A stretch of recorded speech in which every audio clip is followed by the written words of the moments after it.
बच्चों, आज हम पढ़ेंगे कक्षा 8 सामाजिक अध्ययन के अंतर्गत संसाधन एवं विकास विषय का तीसरा पाठ खनिज और शक्ति संसाधन।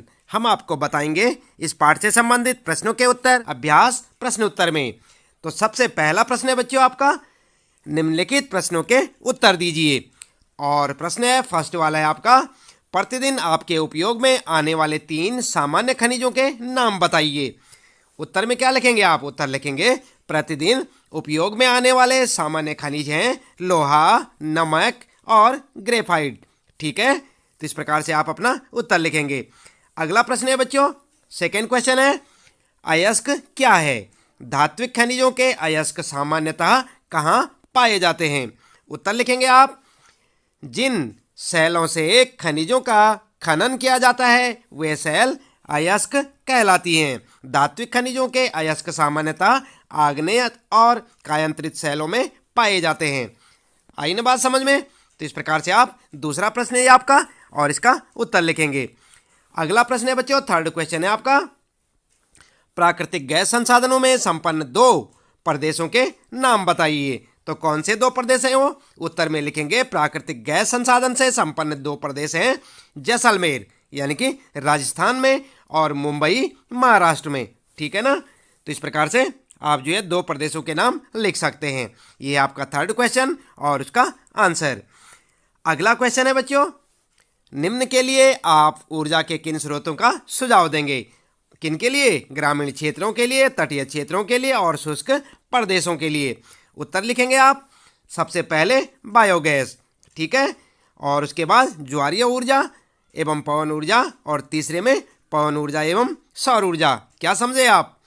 ग्रामीण क्षेत्रों के लिए क्या होगा? बायोगैस, तटीय क्षेत्रों के लिए ज्वारीय ऊर्जा एवं पवन ऊर्जा और शुष्क प्रदेशों के लिए पवन ऊर्जा एवं सौर ऊर्जा। तो इस प्रकार से आप अपना उत्तर लिख सकते हैं। समझ गए ना आप? यहाँ पर आपके लिए 3 बातें पूछी गई हैं तीनों क्षेत्रों के लिए और यहाँ पर जो है तीनों ऊर्जा के बारे में बताया गया है कि किसके लिए कौन सी ऊर्जा उपयुक्त रहेगी।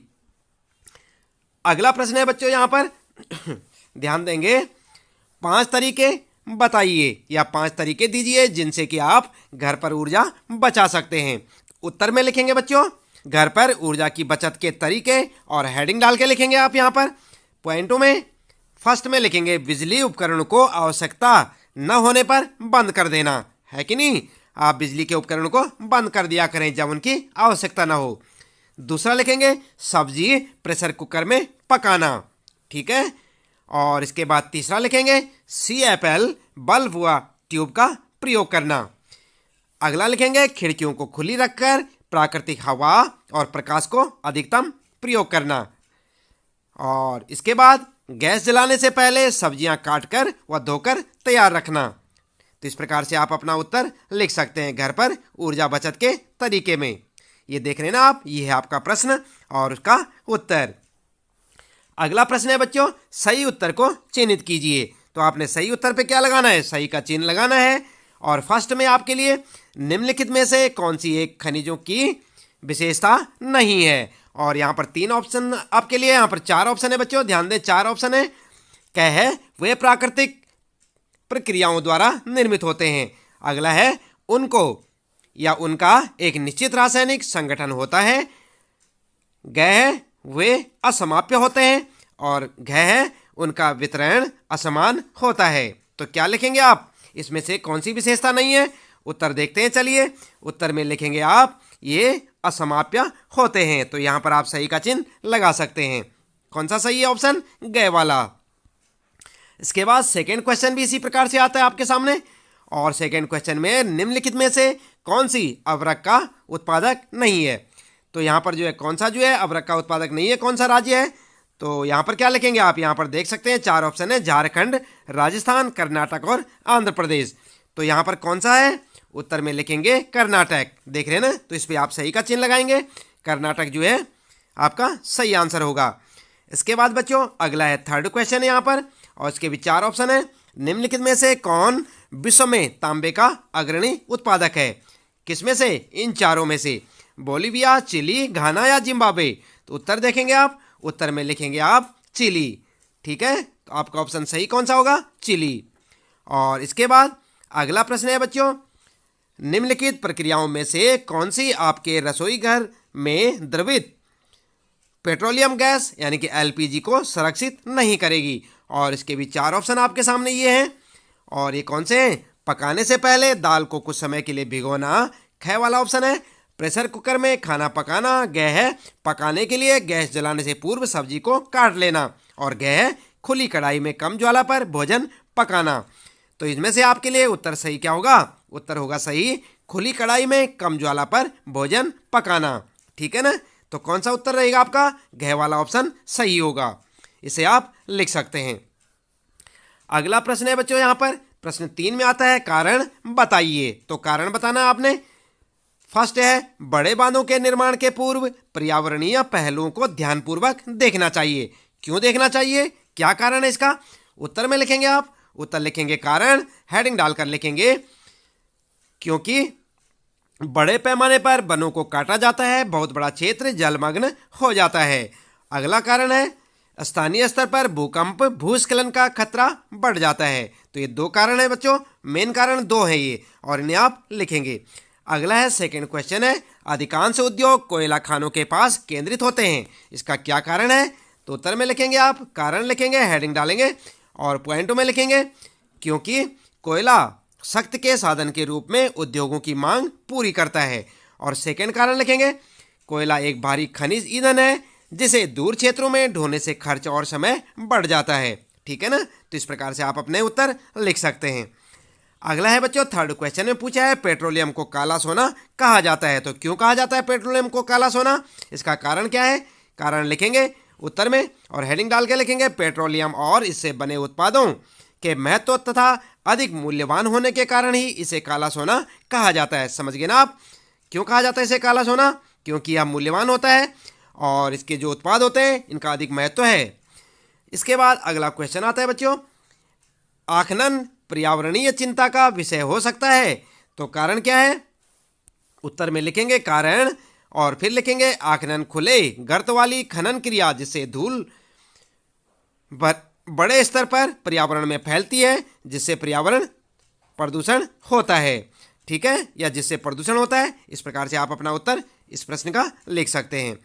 इसके बाद बच्चों चौथा प्रश्न शुरू हो जाता है आपका, और यहाँ पर पूछा है कि निम्नलिखित में अंतर दीजिए या अंतर स्पष्ट कीजिए।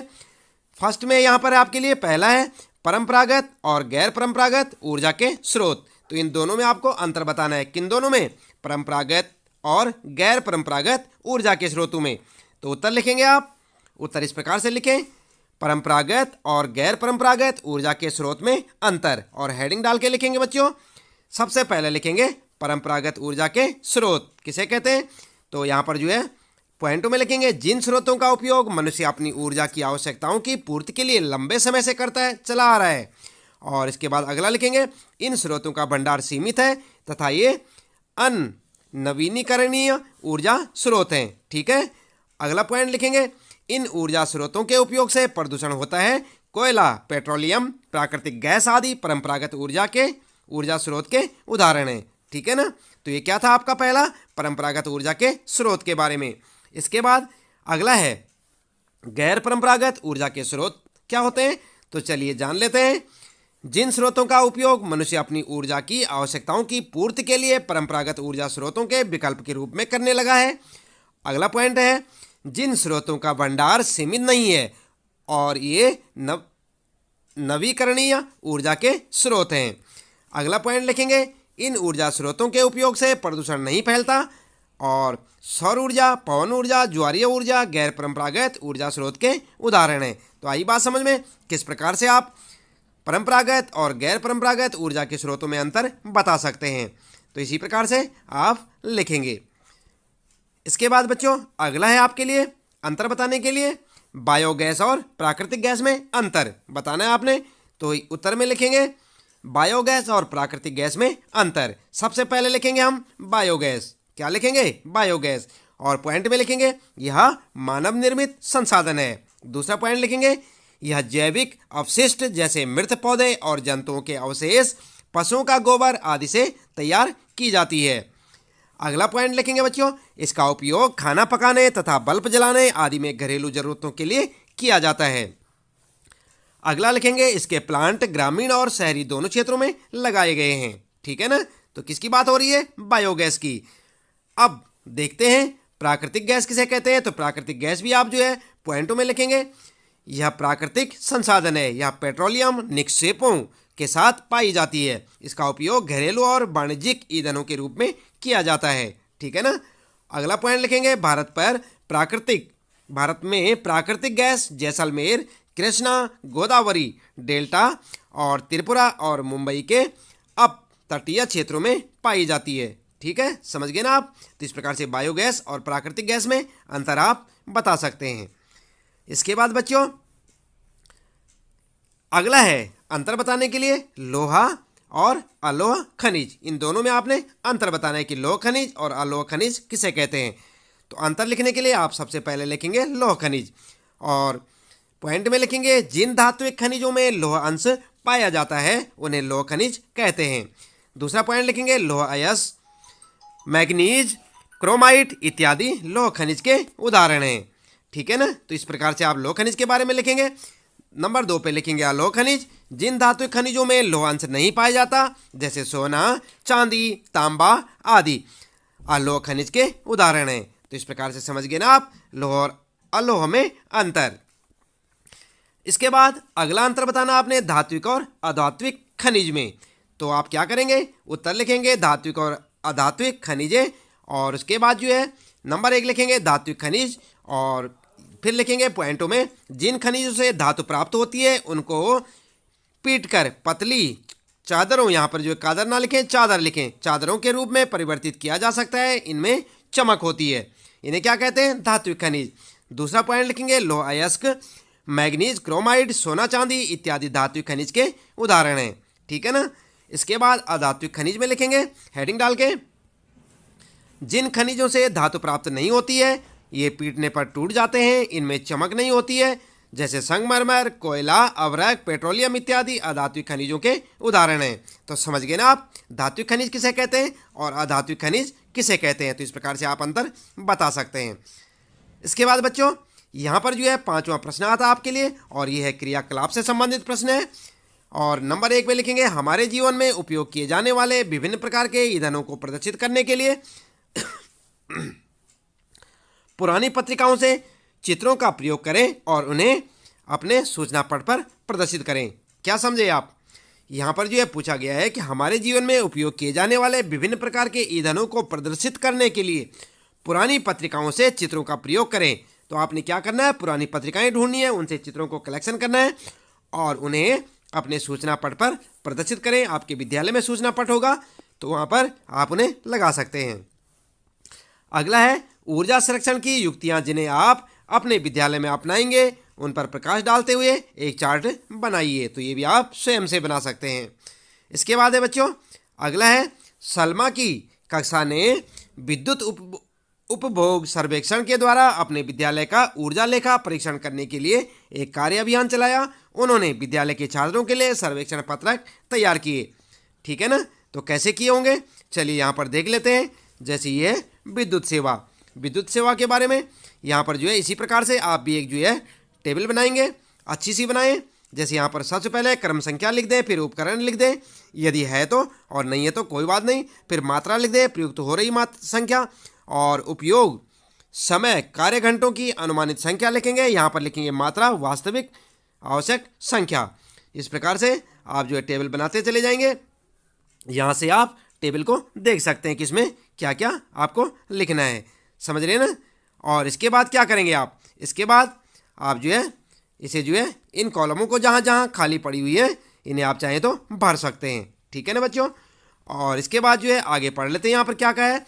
सर्वेक्षण के दौरान एकत्र किए गए आंकड़ों का प्रयोग करते हुए विद्यार्थियों ने एक माह में उपभोग की गई इकाइयों और अनुमानित व्यय की गणना की और पिछले माह के विद्युत बिल से इसकी तुलना की। उन्होंने पंखों, बत्तियों और बंद न किए गए अन्य उपकरणों द्वारा उपभोग की गई विद्युत के अनुमानित मूल्य की भी गणना की। इस प्रकार उन्होंने उस मात्रा पर प्रकाश डाला जो बचाई जा सकती थी और ऊर्जा संरक्षण के लिए सामान्य आदतों के सुझाव दिए। जैसे क्या दिए थे सुझाव? आवश्यकता न होने पर उपकरणों को बंद कर देना, आवश्यकता अनुसार न्यूनतम उपयोग और खिड़कियों को खुली रखकर प्राकृतिक हवा और प्रकाश का अधिकतम उपयोग करना और बत्तियों को धूल रहित रखना। ठीक है ना। तो इस प्रकार से आप लिख सकते हैं।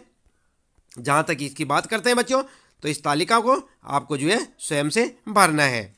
इसके बाद यहाँ पर ध्यान देंगे आप, दिए गए निर्देशों के अनुसार उपकरणों की उचित देखभाल और उपयोग करना। क्या आप इस सूची में कुछ और युक्तियाँ जोड़ सकते हैं? आप घर पर इसी प्रकार का सर्वेक्षण कर सकते हैं और तब इसका विस्तार अपने पड़ोस तक कर सकते हैं और अपने पड़ोसियों को भी ऊर्जा के प्रति जागरूक कर सकते हैं। तो करेंगे ना आप? तो क्रियाकलाप में आपने क्या क्या करना है, विद्यार्थी स्वयं करें। देख रहे हैं ना आप क्रियाकलाप में फर्स्ट, सेकंड और थर्ड में।